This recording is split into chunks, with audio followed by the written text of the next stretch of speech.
Reforma íntima sem martírio. Autotransformação com leveza e esperança. Vanderlei Oliveira, pelo Espírito Hermance Dofu. Capítulo 11. A arte de interrogar. Segundo a ideia falsíssima de que não lhe é possível reformar a sua própria natureza, o homem se julga dispensado de empregar esforços para se corrigir dos defeitos em que de boa vontade se compraz, ou que exigiriam muita perseverança para serem extirpados. Hahnemann, Paris, 1863. O Evangelho segundo o Espiritismo, capítulo 9, item 10. Não são poucos os companheiros que demonstram silencioso desespero quando percebem que o esforço pessoal de melhoria parece insuficiente ou sem resultados. Entregaram-se às fileiras de amor ao próximo e à escola do conhecimento espiritual, mas continuam asilando impiedoso sentimento de frustração ao partirem para as lutas reeducativas nos deveres de cada dia. Alegam que vigiam o pensamento e oram fervorosamente pedindo auxílio. No entanto, dizem-se perseguidos por uma força maior que os distrai e domina os impulsos, que fazem o que não têm intenção de fazer, sendo levados a atitudes não desejadas nem escolhidas. Nasce então o conflito, seguido de sentimentos punitivos que passam a povoar o coração, quais sejam a tristeza e a angústia, a vergonha e o desânimo. Instala-se assim o desespero mudo e desgastante que assola inúmeros aprendizes do crescimento espiritual. Estariam, porventura, exercendo inadequadamente sua reforma? Semelhante ciclo de frustração necessariamente faz parte do programa de transformação e crescimento? Faltaria alguma postura para tornar o esforço mais produtivo?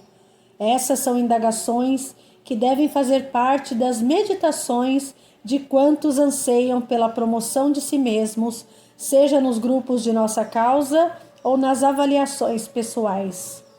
Sem recolhimento e introspecção educativa, não teremos respostas claras e indispensáveis para a elaboração do programa de autoconhecimento.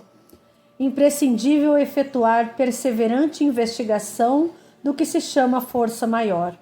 Será uma compulsão, um espírito, um trauma, uma tendência, um recalque, uma fixação de outras vidas, uma patologia física, um impulso adquirido na infância, uma lembrança da erraticidade, um problema surgido na gestação maternal, uma imersão de recordações das atividades noturnas, uma influência passageira e intermitente ou uma obsessão progressiva, uma contaminação fluídica por nuvens de ideoplastia dos pensamentos humanos, a irradiação magnética dos ambientes? Qual a origem e a natureza das forças que nos cercam? Será muito simplista a atitude de responsabilizar obsessores e reencarnações passadas por aquilo que sentimos e que não conseguimos explicar com maior lucidez. Em alguns casos, chega a ser mesmo um ato de invigilância. Que variedade de opções soma-se às viagens da evolução para explicar as lutas espirituais que hoje enfrentamos.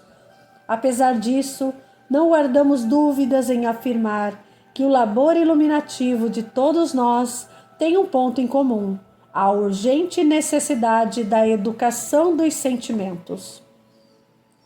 A etimologia da palavra educação significa trazer à luz uma ideia. Vem do latim educare ou educere, prefixo e mais ducere ou ducere, ducare ou ducere, levar para fora, fazer sair, extrair, tirar. Filosoficamente, é fazer a ideia passar da potência do ato, da virtualidade à realidade. À luz dos conceitos espíritas, educar é ir ao encontro dos germens da perfeição que se encontram potencializados na alma desde a criação. É despertar, dinamizar as qualidades superiores que todos trazemos nas profundezas da vida inconsciente. Diante do montante de lutas e conflitos que amealhamos na afanosa caminhada do egoísmo, fica a indagação: como educar sentimentos para adquirir reações e interesses novos, afinados com esses valores excelsos depositados em nós mesmos?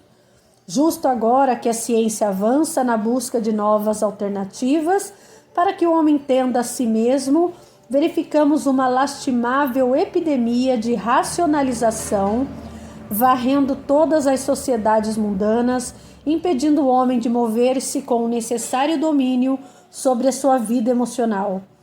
A educação de nossos sentimentos é algo doloroso, semelhante a cirurgias corretivas que fazem do mundo emocional um complexo de vivências afetivas de longo curso, quais sejam a renúncia a hábitos, a perda de expectativas, a ansiedade por novas conquistas, a tristeza pelo abandono de vínculos afetivos, os conflitos de objetivos, a vigilância na tentação, o contato com o sentimento da inferioridade humana, a tormenta da culpa, a severidade na cobrança, a sensação de esforço inútil, a causticante dúvida sobre quem somos e o que sentimos, a insatisfação perante tendências que teimam em persistir, o desgaste dos pensamentos nocivos que burlam a vontade,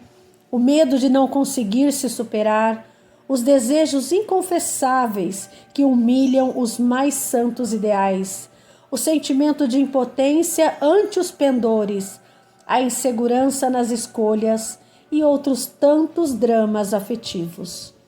Formulai, pois, de vós para convosco questões nítidas e precisas e não temais multiplicá-las.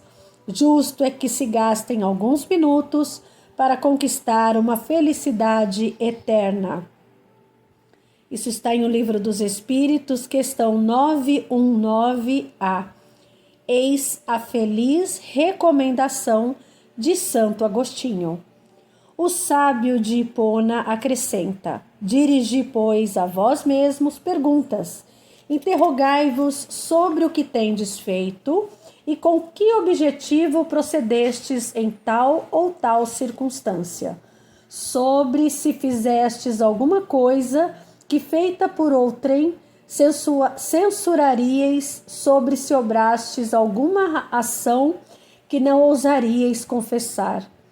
Perguntai ainda mais: se aprovesse a Deus chamar-me neste momento, teria que temer o olhar de alguém ao entrar de novo no mundo dos espíritos, onde nada pode ser ocultado? Isso está em O Livro dos Espíritos, também questão 919A. Essa educação das emoções, portanto, é o imperativo de penetrarmos partes ignoradas de nossa intimidade espiritual no resgate de valores divinos adormecidos. Considerando a extensão do trabalho a ser feito, anotemos algumas diretrizes práticas que não devemos olvidar a fim de renovarmos o desalento que pode ser absorvido pelo clima da esperança motivadora e do consolo reconfortante, quando peregrinamos pelos caminhos do desconhecido país de nós próprios, guardando a mais lúcida visão no serviço da autoconquista pelo estudo de nossas reações. As intenções são o localizador de frequência da consciência. Por elas, sintonizamos as faixas mentais que desejamos naturalmente ou que escolhemos pelo poder de decisão da vontade.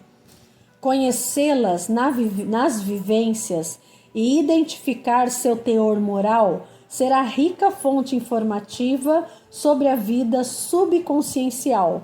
Com que intenção pratiquei tal ato? Qual a intenção ao dizer algo a alguém? Aprendamos a dar nome aos sentimentos que vivenciamos, a fim de dilatar o discernimento sobre a vida emocional. Escolha um episódio do seu dia e interrogue perseverantemente o que sentimento estava por trás daquele acontecimento.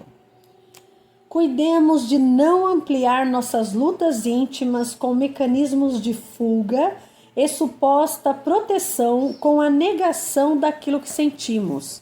Se não tivermos coragem para o enfrentamento interior, não faremos muito progresso na arte de descobrir nossas mazelas e mesmo nossas qualidades. Imprescindível será admitir o que sentimos, sem medos e subterfúgios de defesa, mas com muita responsabilidade, para que não penetremos os meandros da fantasia. Por que sentir nomear o sentimento em relação a essa criatura? Qual a razão desse meu sentimento em circunstâncias como a que experimentei?